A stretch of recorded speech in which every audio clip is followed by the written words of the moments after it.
말씀을 전하기 전 간략하게 제 소개를 하자면 저는 기둥교회에서 제일 젊은 목사 중에 한 사람입니다. 감리교회에서 안수받은 지 이제 막 6개월이 지나고 있는 제일 신선한 목사이기도 하고요. 어떤가요? 신선해 보이십니까? 네. 감사합니다. 저는 어릴 적부터 기둥교회에서 신앙생활하며 교육 전도사 시절부터 목사 안수까지 한 교회에만 있었던 소위 기둥맨입니다. 또 저는 감독님이 좋아서 그리고 기둥교회가 좋아서 목회자가 되었습니다. 그러니 제가 기둥교회에 대한 프라이드가 얼마나 강할지 굳이 말씀드리지 않아도 아시리라 예상됩니다. 그런 제가 천안 기둥교회에 방문한 느낌은 가까운 친척집을 방문한 느낌이 들었습니다. 따뜻하게 환대해 주셔서 감사합니다. 아멘. 며칠 전 정철호 목사님과 통화 중에 목사님은 제게 이런 말씀을 하셨습니다. 기둥교회에서 이미지가 좋으셨나 봐요. 여기 계신 부천기둥교회 출신 성도님들이 저를 좋게 봐주신다고 하셨습니다. 좋게 여겨주셔서 감사드립니다. 아멘. 젊은 뜨내기 목사를 이곳에 보내신 분이 하나님이심을 믿고 또 그것을 허락해 주신 정초로 목사님의 기대에 어긋나지 않도록 최선을 다해 말씀을 전하겠습니다. 아멘. 그 말씀이 여러분에게도 은혜가 될 줄 믿습니다. 아멘. 사람에게 있어 5가지의 감각기관이 있습니다. 우리는 그것을 오감이라고 부릅니다. 오감에는 시각, 청각, 후각, 미각, 촉각이 있습니다. 이 중에 어느 것 하나라도 없다고 생각한다면 아주 불편할 것입니다. 그래도 그 중에서 가장 중요한 한 가지의 감각을 선택하라고 한다면 아마 대부분은 눈이라고 표현할 것입니다. 그런데요, 성경을 보다 보면 눈이 별로 좋지 않게 여겨집니다. 하나님이 아담과 하와를 만드셨습니다. 그들에게 에덴 동산의 모든 것을 다 허락해 주셨습니다.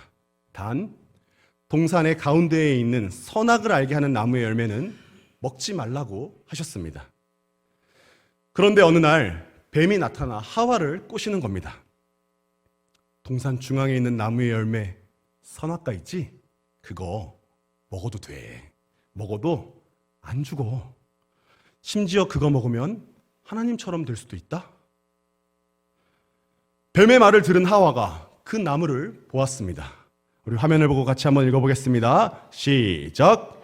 여자가 그 나무를 본즉 먹음직도 하고 보암직도 하고 지혜롭게 할 만큼 탐스럽기도 한 나무인지라. 여자가 그 열매를 따먹고 자기와 함께 있는 남편에게도 주매 그도 먹은지라. 아멘. 그동안에는 잘 몰랐는데 뱀의 말을 듣고 나무를 다시 보니까 먹음직스럽기도 하고 보암직스럽기도 하고 사람을 지혜롭게 할 만큼 탐스러워 보였습니다. 결국 눈 때문에 이 아담네 부부는 하나님의 말씀을 거역하고 선악과를 먹게 되었습니다. 아브라함과 롯 사이에서도 눈의 이야기가 부정적으로 그려집니다. 아브라함과 조카 롯이 함께 살았는데 각자 기르던 가축이 늘어나자 함께 살기 어려워졌습니다. 당시에는 양떼나 소떼를 들판으로 데리고 나가 풀을 뜯게 하는 방식으로 먹이를 주었는데 서로의 가축이 늘어나니 먹일 풀이 부족했습니다. 그래서 아브라함과 롯의 하인들이 더 좋은 자리를 선점하려고 다투었습니다. 이에 아브라함이 할 수 없이 롯에게 말했습니다. 우리 화면 자막을 보고 창세기 13장 8절 9절 말씀을 다 같이 읽어보겠습니다. 시작. 아브라함이 롯에게 말하였다. 너와 나 사이에 그리고 너의 목자들과 나의 목자들 사이에 어떠한 다툼도 있어서는 안 된다. 우리는 한 핏줄이 아니냐. 내가 보는 앞에 땅이 얼마든지 있으니 따로 떨어져 살자. 내가 왼쪽으로 가면 나는 오른쪽으로 가고 내가 오른쪽으로 가면 나는 왼쪽으로 가겠다. 아멘. 그러자 롯이 눈을 들어 요단 지역을 바라본즉 소알까지 온 땅에 물이 넉넉하니 여호와께서 소돔과 고모라를 멸하시기 전이었으므로 여호와의 동산 같고 애굽 땅과 같았더라. 눈을 들고 바라보니 여호와의 동산 같은 보기 좋은 땅이 눈에 들어왔습니다. 그런데 그 땅이 어디였습니까? 소돔과 고모라였습니다. 소돔과 고모라로 향했던 롯은 그곳에서 아내를 잃고 맙니다. 눈으로 보고 좋은 것을 택했기 때문에 벌어진 일이었습니다. 성경에는 이것 말고도 눈에 대해 부정적인 시각을 다룬 이야기가 더 있습니다. 그렇다면 성경은 왜 눈에 대해 이처럼 부정적인 느낌을 담고 있을까요? 그것은 눈이 사람에게 가져다주는 효과가 크기 때문입니다. 사람은 눈으로 물체를 인식하면서 동시에 생각합니다. 시각적인 효과가 곧바로 뇌로 전달되는 것입니다. 이처럼 시각의 효과가 크기 때문에 사람은 자기가 눈으로 본 것을 진짜라고 합니다. 자기가 확인한 것만 믿으려 합니다. 그러나 눈으로 보이는 것은 믿음의 대상이 아닙니다. 성경에서도 믿음은 들음에서 난다고 했습니다. 눈에 보이는 것에 주목하지 마시고 하나님 말씀에 귀를 기울이는 여러분 되시기를 축복합니다. 아멘. 오늘 본문의 여호수아는 모세처럼 훌륭한 지도자였습니다.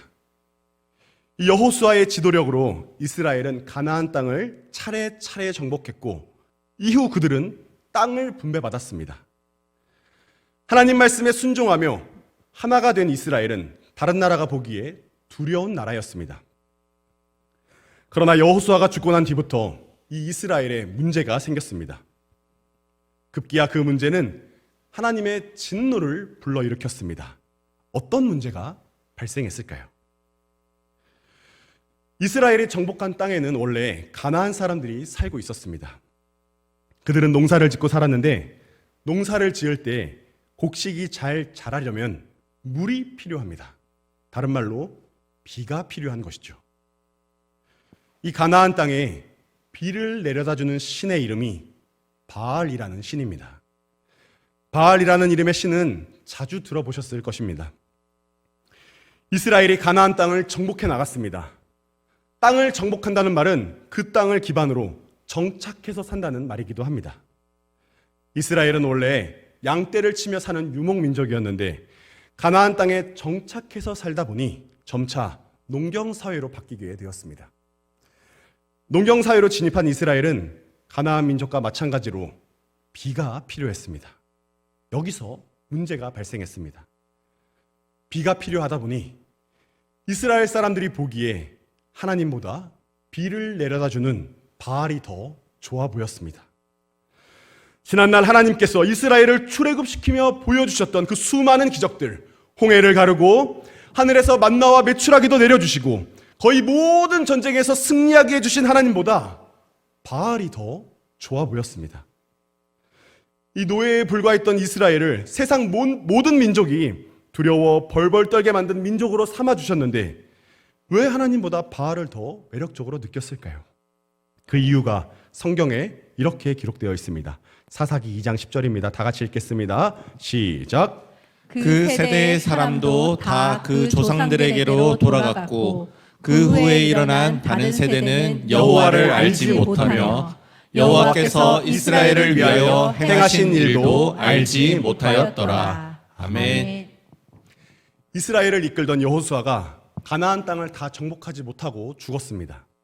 그리고 출애굽을 통해 광야에서 기적을 체험한 사람들도, 광야에서 태어났던 사람들도 다 죽었습니다. 지금 이스라엘의 남은 세대는 하나님을 몰랐습니다. 하나님을 모르니까 주변 환경에 시선이 가고 마음을 빼앗기고 결국 몸이 따라갔습니다. 그렇다면 이스라엘은 이것을 막을 방법이 없었을까요?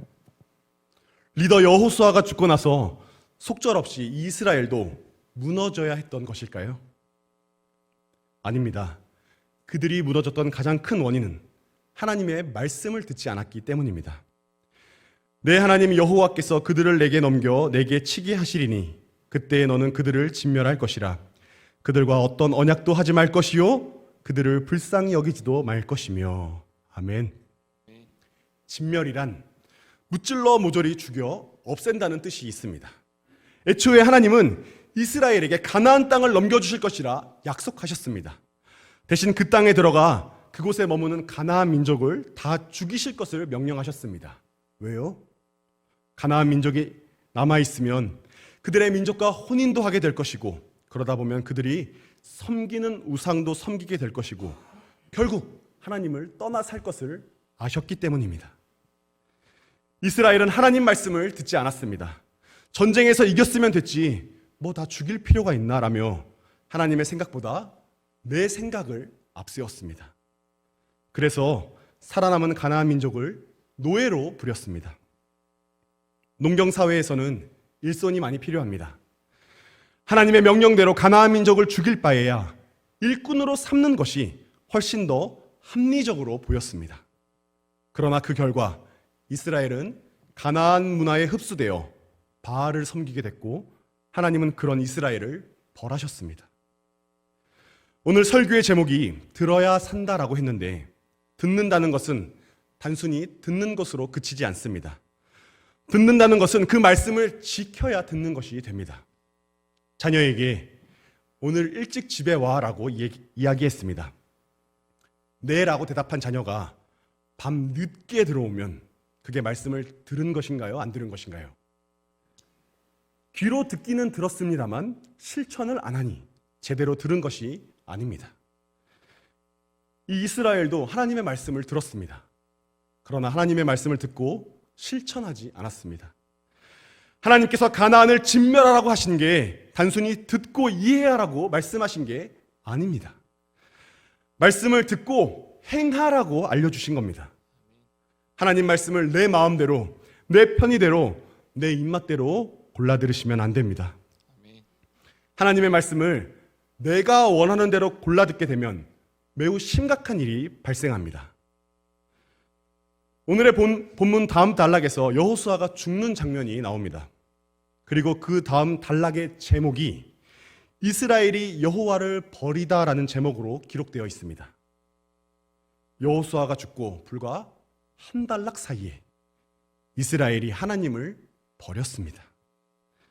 하나님이 이스라엘을 버리신 게 아닙니다. 이스라엘이 하나님을 버렸습니다. 하나님의 말씀을 원하는 것만 골라 듣는 사람은 결국 하나님을 버리게 되어 있습니다. 하나님은 모세로부터 이제 막 리더의 자리를 물려받은 여호수아에게 이런 말씀을 하셨습니다. 화면을 보고 같이 한번 읽어보겠습니다. 시작. 이 율법책을 내 입에서 떠나지 말게 하며 주야로 그것을 묵상하여 그 안에 기록된 대로 다 지켜 행하라. 그리하면 내 길이 평탄하게 될 것이며 내가 형통하리라. 아멘. 율법책에 기록된 것을 다 지켜 행하라. 그리하면 내 길이 평탄하게 될 것이며 내가 형통하리라. 내 길이 평탄하게 된다는 말과 더불어 형통할 것이다 라는 말의 의미는 네가 하나님의 말씀을 잘 묵상하고 그 안에 기록된 대로 잘 지킨다면 네가 하나님을 버리지 않을 것이다 라고 말씀하시는 겁니다. 율법책에 기록된 것을 다 지키는 사람은 하나님을 버리지 않게 됩니다.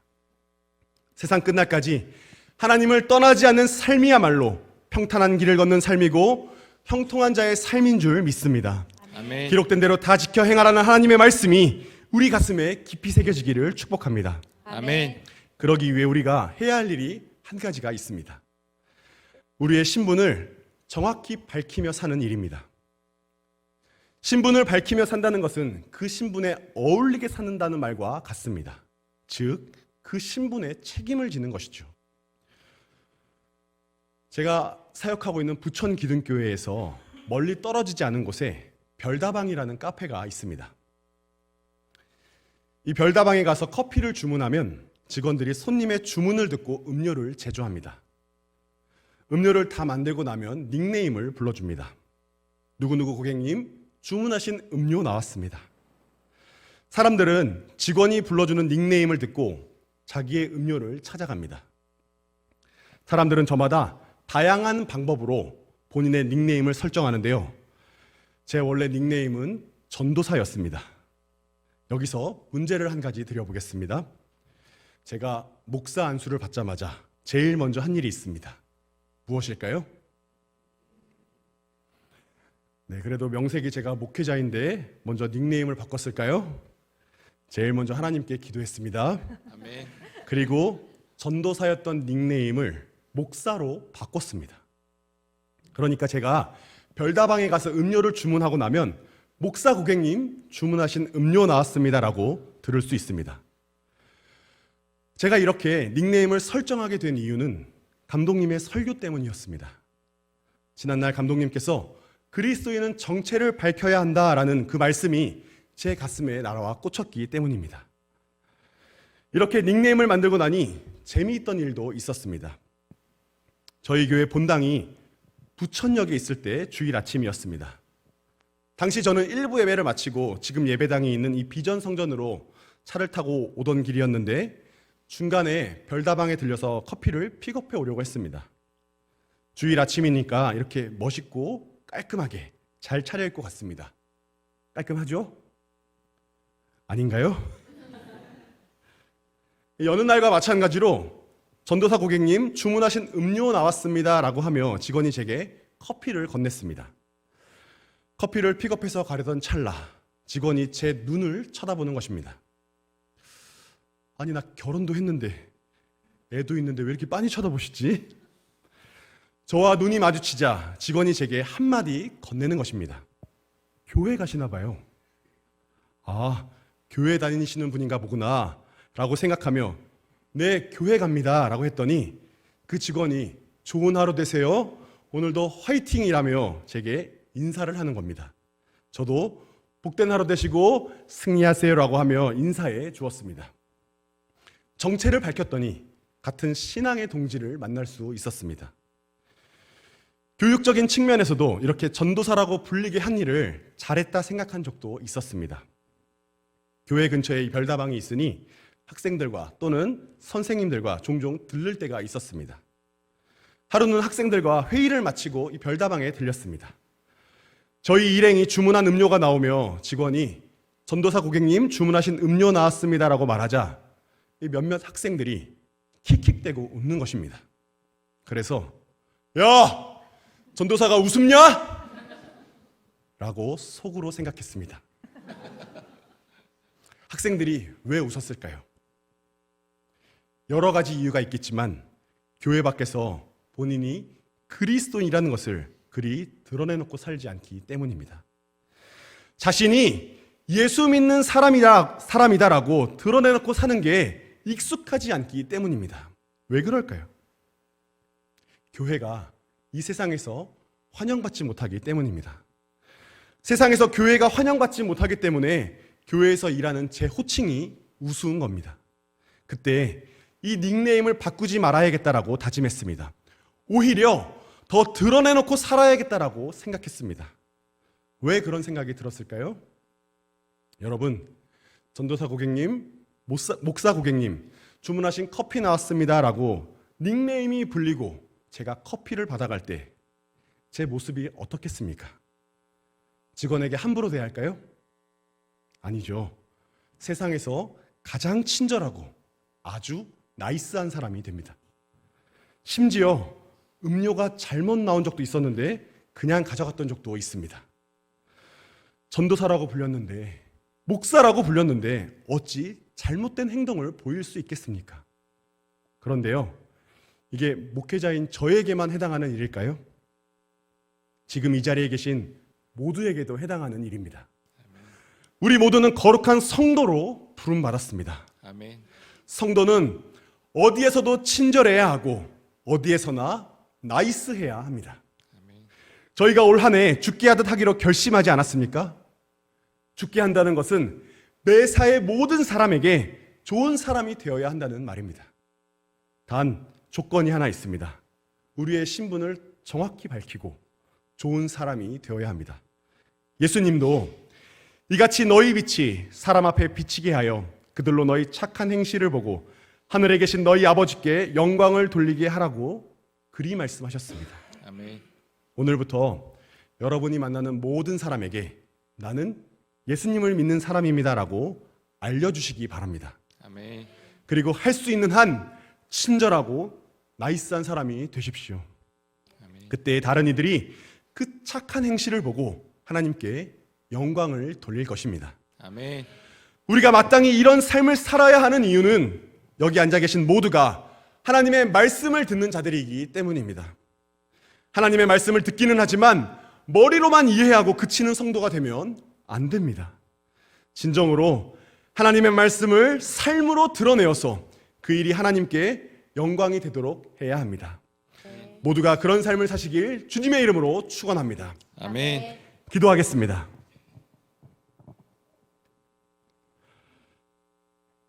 이 땅에서 예수님 믿고 살게 하심 감사합니다. 그 예수님 드러내놓고 살게 해 주옵소서. 드러내놓고 살 때에 하나님께 영광이 될 만한 멋지고 복된 삶을 살아내는 모두가 되게 해 주옵소서. 기록된 하나님의 말씀을 내 입맛대로 내 뜻대로 해석하지 않게 하옵소서. 율법책에 기록된 대로 다 지켜 행하는 우리가 되게 하옵소서. 그 길이 하나님을 떠나 살지 않는 길임을 기억하게 하옵소서. 예수 그리스도의 이름으로 기도합니다. 아멘.